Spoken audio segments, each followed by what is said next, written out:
Hi everyone, welcome back to my channel. Today I'm going to show you all how I was able to tie this gele, and I'll tell you guys the measurements that I used and how to achieve this particular gele on yourself. So instead of struggling with your gele, you have this tutorial to help you. If you want to know how I was able to do this, please continue watching the rest of this video. So this fabric is what we call a paper scarf, and once it's tied on the head it's called a Sego Gele. So this is what my fabric looks like once it's open, and I'm going to divide this fabric into two like this.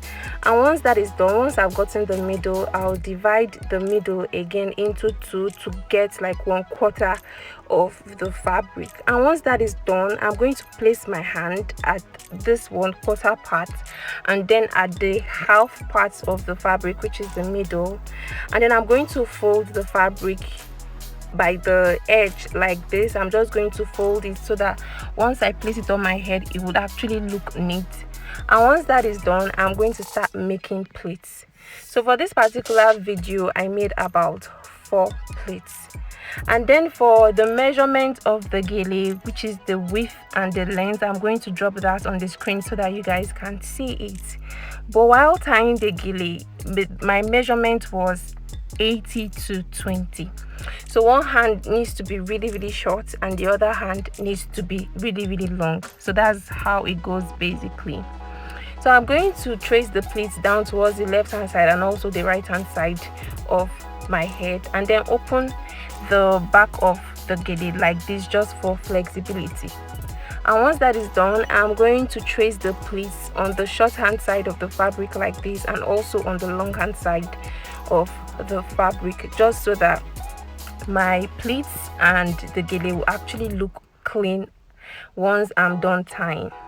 So once that is done, I'm going to make sure that it's properly traced, and then for the longer hand of the fabric I'm going to drag it out like this so that it will give me fans once we move over to the front. But you are going to understand that while we proceed. So for the short hand part of the gele, I'm going to twist that and place that underneath my arm, and I'm just going to drag the back of the longer hand of the fabric like this, just for flexibility once again. And then for the front, I'm going to place the fabric at the front of my head like this. Once you trace your fabric properly, achieving the pleats will not be difficult for you. So I'm just going to make like 3 pleats at the front of my head like this.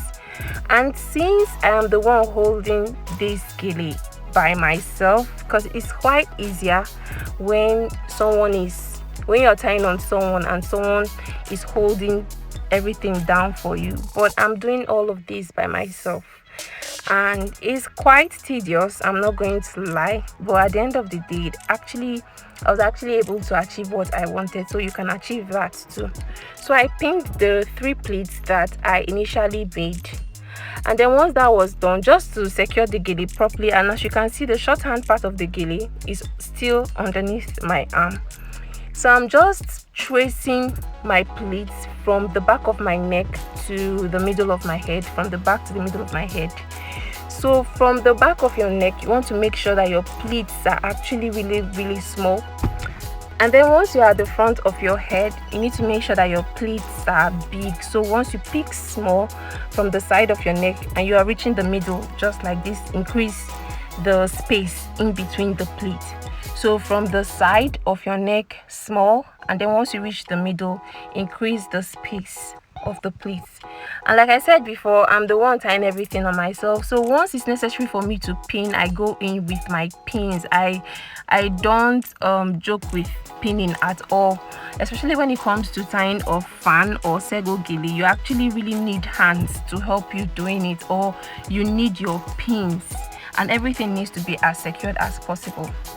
So I'm making small on the side and then big at the middle and then towards the other side of my face.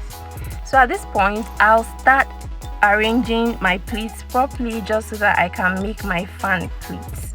So this is where I'm going to start making my fan pleats. I'll be picking it little by little. So I'm going to make these pleats from the left hand side, so facing this video right now. So it's from the left hand side of my face and then towards the right hand side of my face. So I'll just be picking and picking properly until my fans actually do start coming out.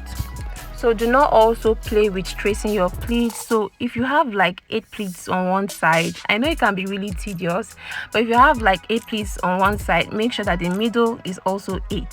So I'm just going to trace the pleats that I have already made like this, and once that is done, I'm going to tighten the gele properly on my hair just so that it's firm and pin it down.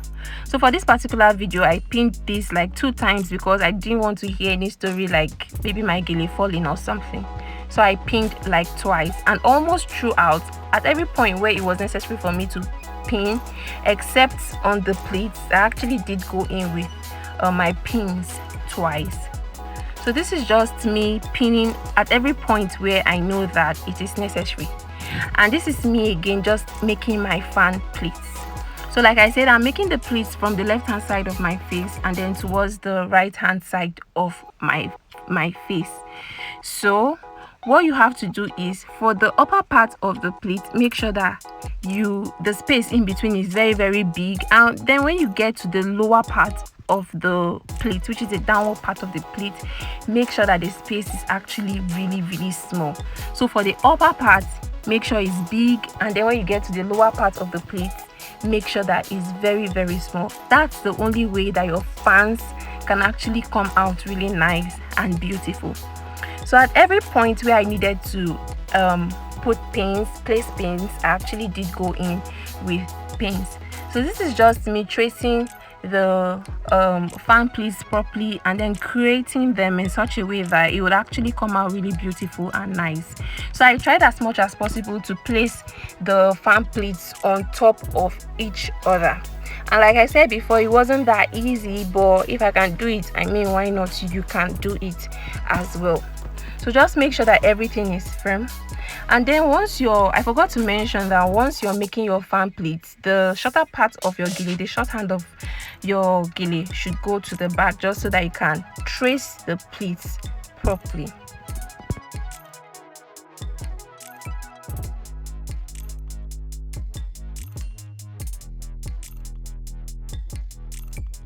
Once you're done making your pleats, you want to secure that area by pinning it properly.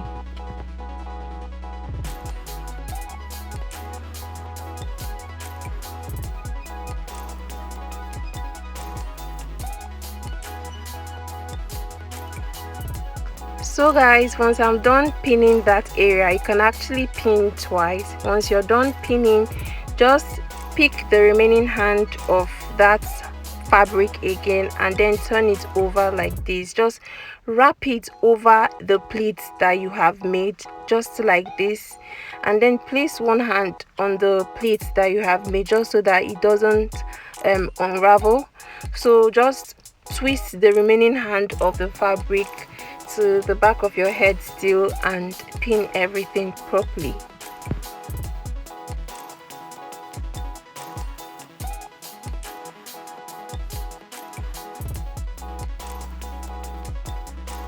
So at this point, I'm just going to twist the shorter hand of the fabric again. I'm going to twist it and then pin it just so that everything can be firm and secured on my head. And this is what the gele actually looks like at the back right now. So all I did was to pin this other hand of the fabric 2 times again.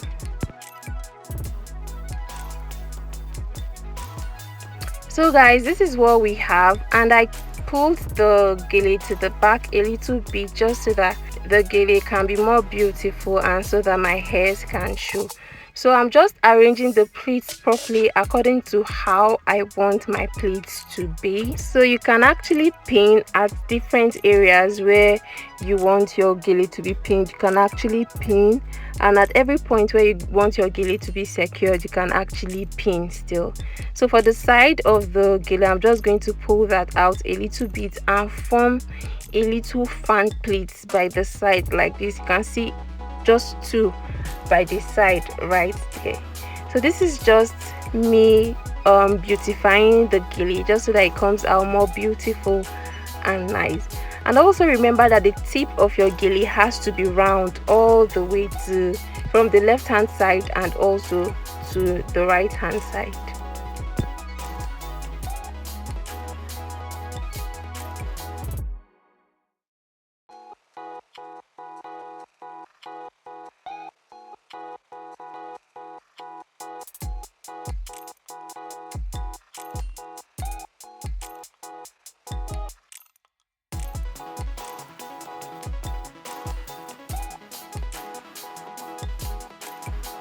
So for the back of my gele, I'm going to close everything up because I really do not like the way my hair is showing at the back. So I'm just going to close everything up so that it can look neat at the back as well.